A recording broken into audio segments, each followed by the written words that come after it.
So today we are going to study something very interesting, okay, which is the kind of the cornerstone of electrical engineering. It's called electromagnetic induction. Before going into it formally, let me tell you, if you take any machine, any electric machine, transformer, you have seen transformer, isn't it? During your orientation, you have seen transformer. Number 12, who's number 12? Number 12, Arana, Badra.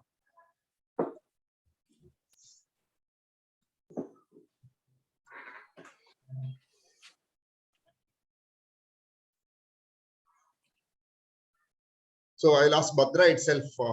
You have seen, did you see transformer, Badra? Yes, sir. Where? Where did you see transformer?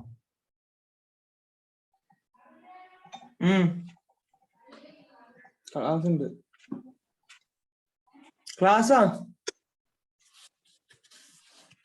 Every day,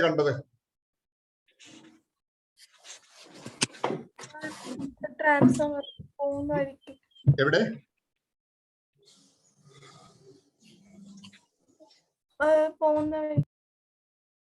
College every day college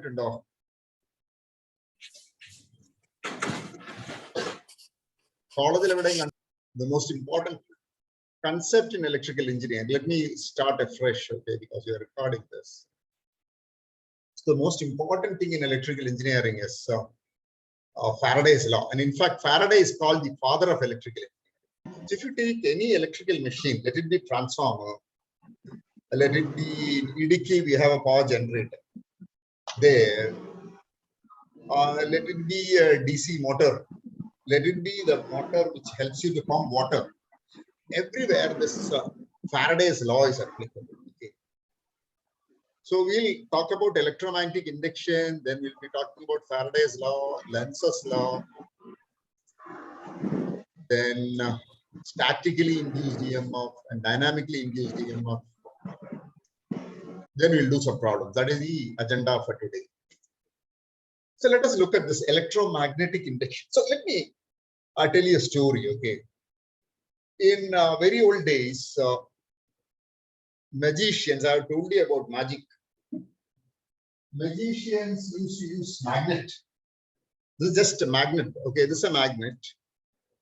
You can see a magnet here. What will magnet do? It will move things, isn't it? It will move iron, okay. So people knew about electromagnet also. People knew that if there is a current carrying conductor, there will be a magnetic field.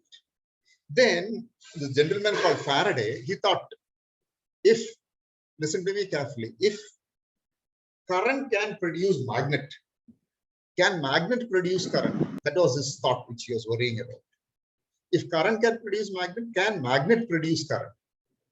So what he did is he did this experiment. He took a magnet. You can see the magnet here. This is the magnet. And this is a coil. There is no current here. This is a galvanometer. Galvanometer is an instrument used to measure current. So what he did was he had a magnet, a big magnet. Then he was frustrated. There was no current, was not there. Then what he did was he put this magnet inside this.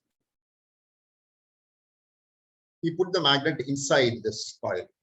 Then also there was no current.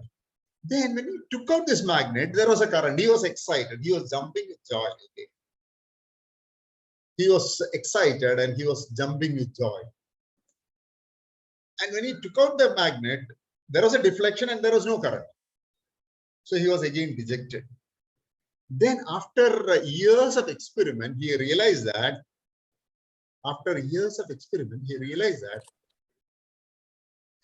an EMF is induced in a conductor whenever the magnetic flux linked with the coil changes.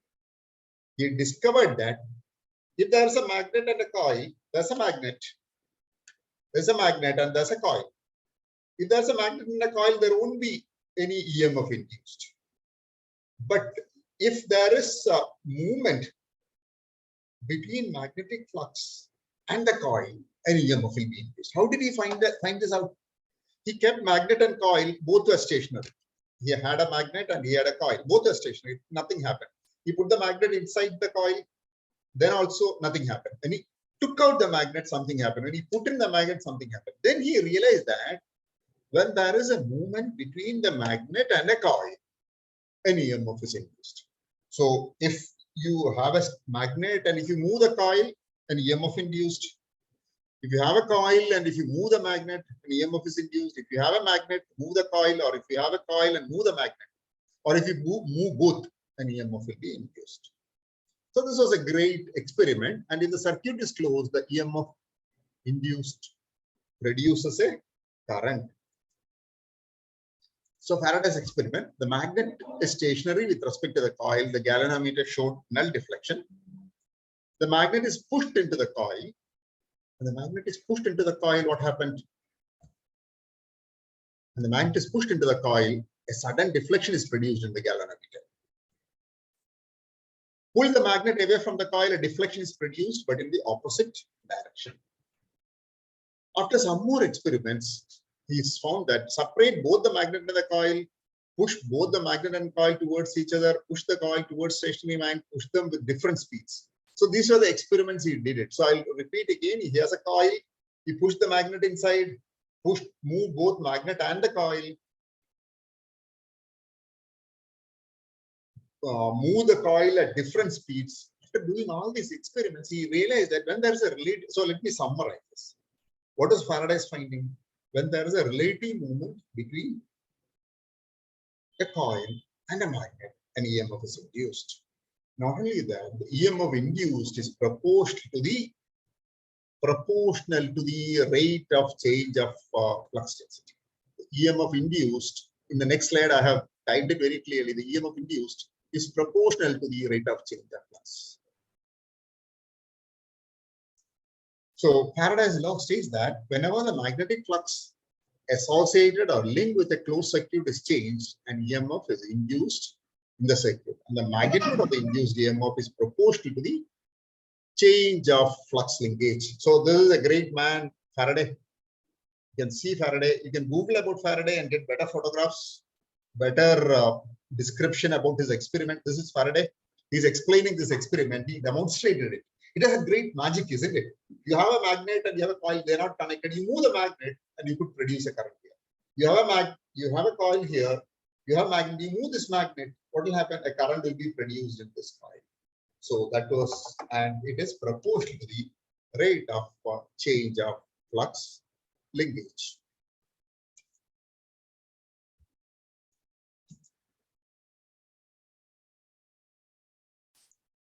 So what is the magnitude of EMF induced? It is proportional to N d phi by dt.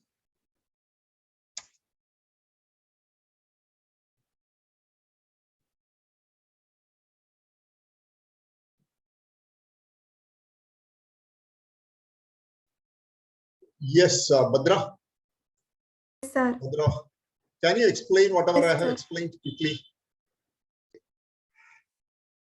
Yes, Bhadra, tell me about Le Chatelet's principle once again. Sir, Le Chatelet principle states that if the concentration, pressure, temperature, etc. are changed, then the system will readjust itself so as to nullify the effect of the change, and then it will attain a new state of equilibrium. Very good. So I will explain it again. What Le Chatelet's principle says is that you have some chemical equilibrium. Some system is in chemical equilibrium. Everyone is fine. So if you go and disturb the system, what will happen? The system will so adjust that it will nullify the cause which produces it. So this is I love this Le Chatelet's principle. This is applicable everywhere. You have a kind of an equilibrium. You go and disturb the equilibrium. What will happen? The system will so adjust that it will nullify the cause which produces it. So this famous ammonia production equation, if everything is okay, there is some proportion of nitrogen is there, hydrogen is there, ammonia is there in time. If I increase nitrogen, what will happen? There's a concentration of nitrogen has changed. So what will happen? More forward reaction will occur. I think the forward reaction is endothermic. Bhadra can correct me if I'm wrong. So if I heat, what will happen? Endothermic means the forward reaction will take heat. So nullify, you want to bring down the temperature, more ammonia will be produced. So why I'm telling Le Chatelier's principle is not only to trigger you, it has got a lot of similarity with our Lenz's law. So you have a coil. Let me draw a coil. You have a coil here. Faraday's coil is there. Then, according to Le Chatelier's principle, so everyone is happy. When I try to put a north pole here, what will the coil do? North pole will oppose the coil coming in, oppose the magnet coming in. So how will it oppose? To oppose it, let me take another color if possible.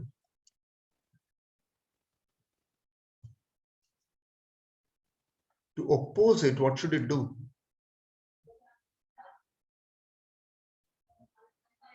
To oppose it, it will produce current in anti-clockwise direction. When current is in anti-clockwise direction, you remember your physics teachers in +2. When current is in anti-clockwise direction, this part will act like a north pole. Now, if I'm trying to take the magnet outside the coil, what will it do?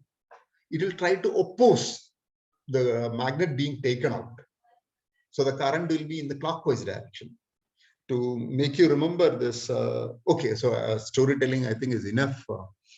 So Lenz's law states that the direction of the induced EMF is such that the current produced by it opposes the cause which produces it.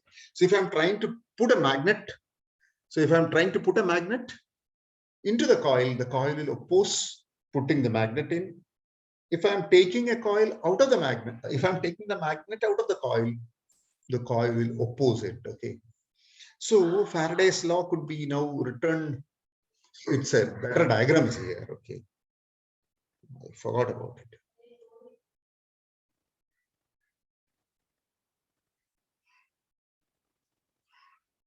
So what will you do?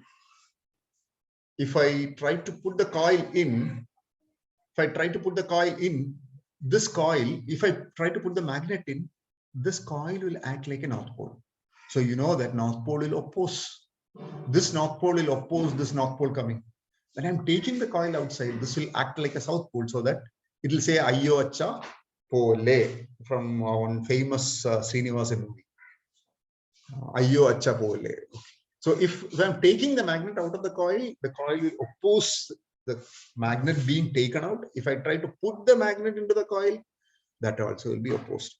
Forget about all the stories. What we want is this formula E is equal to minus N d5 by dt. This is one of the celebrated equations in electrical engineering. It says that when there is a relative motion between a coil and a magnet, an EMF will be induced.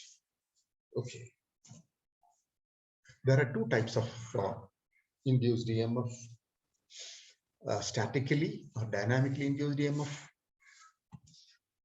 If the EMF induced in a conductor is due to the motion of either magnetic field or conductor or both, then the EMF is called dynamically induced EMF. This is the EMF which you can think of. Either the magnet is moving or the conductor is moving or both are moving. Then the EMF will be induced. Such EMF is called dynamic. One thing which you might have seen is in old cycles, bicycle, when they ride a cycle, what will happen? When they ride a cycle, you will see that you will follow Nija. Please take care. Where are you, Miss Nija? Can you hear me? Are you just switched on the camera and just moving somewhere? Okay, so dynamically induced EMF is one example is a bicycle. Okay, with the dynamo. When somebody pedal the cycle, an EMF is induced, and the way in which EMF is induced in Idiki is also dynamically induced EMF. There, what is happening is you have a cycle, and no, in Idiki, what happens? There's a water is there, and when water falls on the turbine will rotate, and an EMF is induced. That is dynamically induced EMF. Then there's another kind of EMF called examples dynamo. motion of a conductor in a magnetic field, DC generator, alternator, here everywhere it is what? Dynamically induced EMF.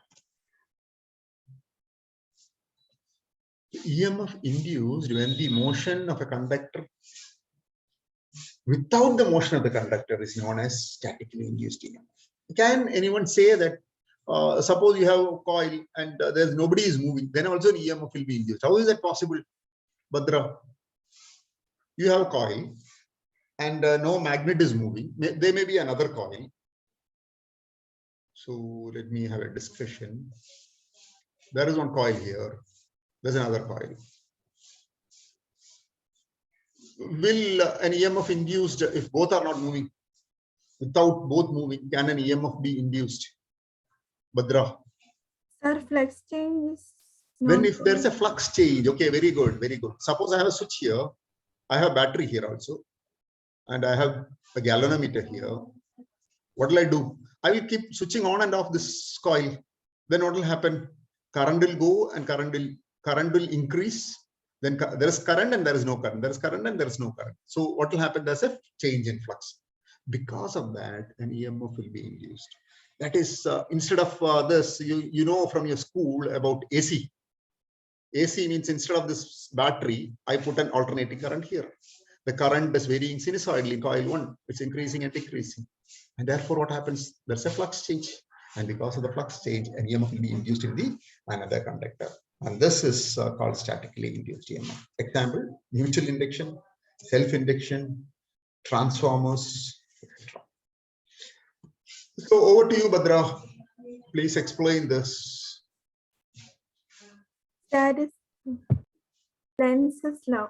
Lenz's law states that the direction of the induced EMF is such that the current